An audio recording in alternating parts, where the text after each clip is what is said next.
What's going on, guys? Welcome to the channel. Thanks for stopping by. It's Tuesday. I'm filming. Let's talk Speedmasters.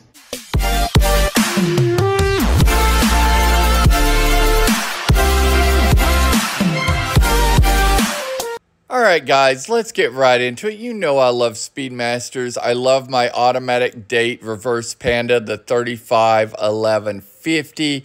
I have a great friend in Scott Keeps Time. Go subscribe to him, making me a pre-moon out of parts. I was actually getting really close to picking up another moon watch before the newest one came out. But then I saw this online. Definitely go follow this guy on Instagram. These photos are fantastic.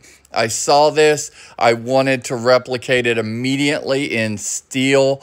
And then I saw this. Go follow this guy on Instagram as well. Absolutely stunning model in near perfect condition on a Sharkmesh bracelet. And I said, this is what I have to do. So that's exactly what I did, guys. I picked up this 1972 Omega Speedmaster Professional Mark II. This is a 145.014 model. Caliber 861. Now, 861 might sound familiar because the 861 is what is in the Moonwatch, or was in the Moonwatch. It's actually got a Moonwatch dial. I have picked it up on the original bracelet. I have put a Sharkmesh on it and replicated it. You can see that Sharkmesh here in the link below. I'll link that below in the description. But I really, really like this thing on leathers and rubbers. You know, it's on currently a Strapsco leather.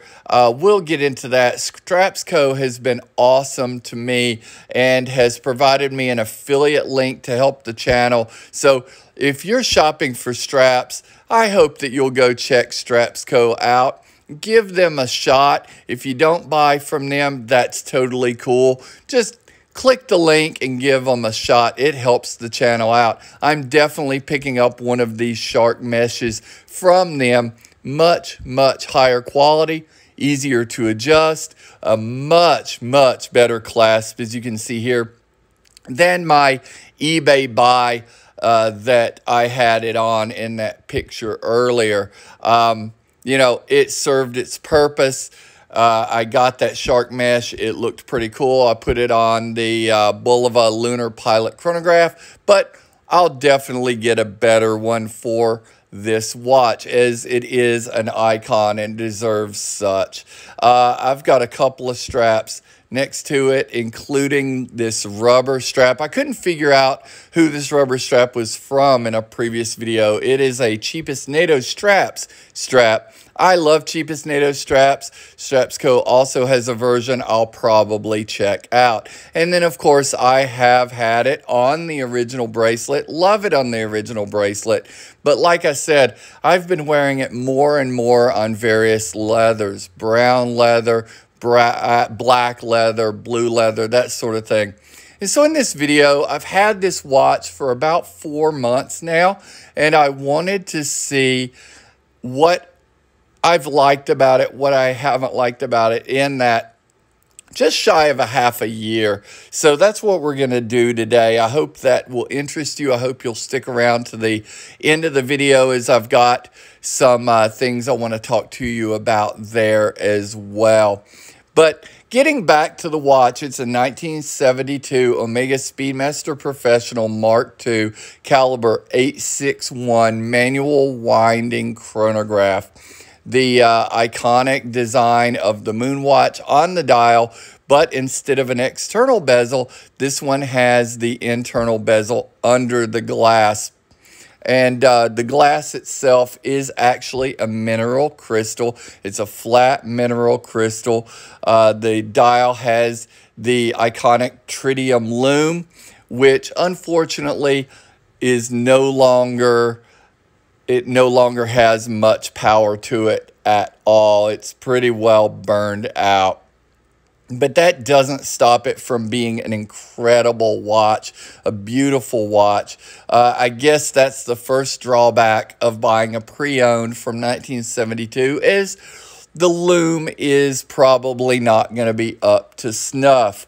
I do love the internal bezel. This is a 20 millimeter hidden lug width. So the watch straps that you use will need to be flat end watch straps, which most are, let's be honest. But like the ones viewed in this image above this video that I'm showing you now, if you have a curved lug that would fit like the traditional moon watch, it will not fit the Mark II just because of the hidden flat lug ends. So there is that. I guess that's a benefit and a drawback. These are all flat-ended watch straps, all from Straps Co. They all fit great. I will be doing more Straps Co. watch straps on watches in the future. If you're watching my video at this point on, you'll see a lot of Straps Co. straps. Previously, you'll see a few. I've used Straps Co. for a while, and then they have partnered with me to give you that affiliate link below. They're buy two, get one free at the moment, which is a great deal on any strap. Getting something for free is always good, right? So I appreciate them for helping the channel out by giving me an affiliate link. I appreciate them for helping you guys out with the buy two, get one free. And they just look great on most watches. I'm going to put these pilot straps on some pilot watches. I've had the camo rubber that's sort of designed for a Rolex, but it's a flat end, so I've used it on this Omega, and it looks really good. I've had this the vintage blue Rally also on the Omega, looks great. And then I've had one of their vintage brown leathers on it as well, and it also looks good. So really, you can do no wrong with straps on the Mark II. It is sort of a strap whore, strap king, sort of like the original moon watch. The only difference is curved lugs do not work. And also, if you're going to do a NATO, NATOs are very difficult to place on the Mark II due to the fact that it is a hidden lug. So it almost sort of pinches the NATO. It's not the best for the Mark II. On the wrist, again, I've got it on this leather, and we'll probably keep it on the leather for the duration of this video, since it's a follow-up about what I like and dislike about the moon watch itself. I've got it sitting on my 6 3/4 wrist, and you can see that 14 millimeter stack height fits nicely. It's fairly thick, but nothing crazy. It does fit under a watch cuff, as I've used it on my wrist with a suit at work. It does fit very well on a rubber. I think the rubber Rally looks really good, but I wanted something classier for dressing up, so that's why I went with this leather. Again, it's a Straps Co. leather, but every leather would look good on it, I'm sure. The original bracelet is fantastic. The only downside, it was a 70s bracelet, so it's fairly simplistic when it comes to design.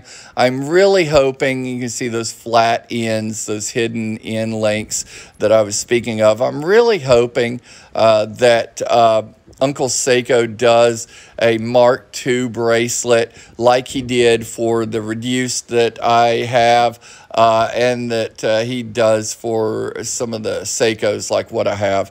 This one, getting a little stretch in it, but still excellent given the amount of time from production to today. Just like the case itself, if we start this watch, you can see the movement at the moment is running very smoothly. Now, full disclosure, I do not know when the last service was on this watch, so that will be something in the near future. As far as the bracelet, I wear it on the bracelet on occasion, but not very often. The bracelet is in great condition. The case is starting to round a little bit.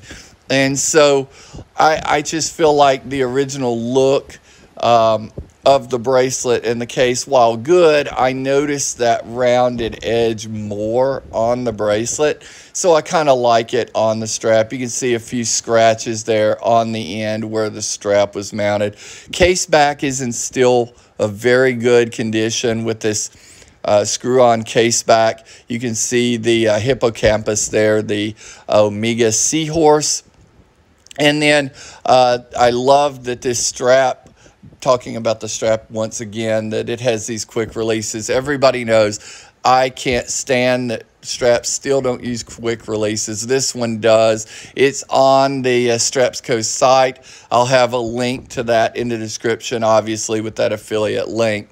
Stopping this watch and hitting reset, the stop, the start, everything works as it should. So like I said, I don't know when the last update of service was, but it's still going pretty strong, keeping good time at the moment. This is a 41 millimeter, as we change the time, 41 millimeter case size with a 45 millimeter lug to lug. Winding it, I don't know if you can hear that because it's kind of loud out here, but it's still nice and crunchy, still crisp. You can see the stamped emblem, the logo on the crown there. I lost my train of thought for a second, but beautiful watch on the bracelet or on a strap or on a NATO for that matter. I just don't really like it on the NATO, which is weird because I really like NATOs. Fits really good on my 6 3/4 wrist. That 45 millimeter lug to lug is not crazy and allows it to fit smaller wrists, even though it's quite a large watch. The mineral glass has no scratches to speak of. The tritium loom, like I said, is dead, which is unfortunate. But all in all, I've really loved this watch. The radial brushing is sort of worn away, as are the sharp edges. But the deal I got for it, you know, that's totally fine. A service from Omega, and they can repair that. They can get that back to original. Looking on some of the Instagram photos I've posted, this one with the camo that we saw earlier, this one with a lovely vintage leather from Strapsco as well. These all are watches that I'm going to review in the near future or do a follow-up review in the near future. So I hope you guys will stick around for that. Make no mistake, I still use it on other straps that are not Strapsco straps, including that one, including this mesh, and the original, which I do love, and it does look very nice on. If you want to see more photos of this watch as well as my other watches, definitely check out my Instagram, wristwatch.addiction. That's the official Instagram for the channel. And check out my Wristwatch Addiction Teespring store if you want to pick up any merchandise or help the channel in that way. But I hope you've enjoyed this little follow-up. All in all, I love this watch. No real complaints. I'm going to continue to wear it probably every day.